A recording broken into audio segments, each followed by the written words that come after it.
आप लोग क्या करेंगे। अगर मैंने सारी रिस्पॉन्सिबिलिटी अपने ऊपर ले ली फिर आप लोग सीखेंगे नहीं। Yeah, I want you to learn while you are doing it. मैं आपके साथ बैठा हूँ, आप ड्राइव कर, मेरा काम है ये सही चला गाड़ी, इधर देखो, ये करो वो करो। So I'm doing like that. कोशिश ये कर रहे हैं कि आपको सिखाएं by doing, not by teaching. वो टीचिंग वाला कॉन्सेप्ट अब पुराना हो गया।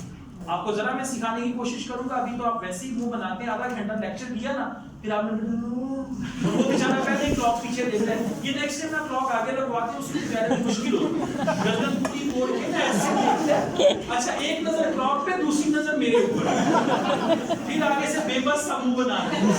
What is that? ये क्लॉक अब क्या अपनी पेन पे आया करें, ठीक है? क्लॉक को देखना, मुझे देखना, इसका मतलब है कि मिजाजी उतार शुरू हो गई। अच्छा, now listen carefully, I am going to give you the tasks for grammar, और आपने एक नेक्स्ट क्लास में एक छोटा सा हैंडआउट बनाना है। डिटेल नहीं चाहिए मुझे, ओके यार, डिटेल नहीं चाहिए, just to the point, 1 minute to 90 seconds. आप कोई वीडियो देख लीजिएगा उस टॉपिक पे, टॉपिक आप लिखते जाएं, ठीक है? आपका है कैन मॉडल वर्ब, लिखते जाएं। भाई पेन है आपके पास?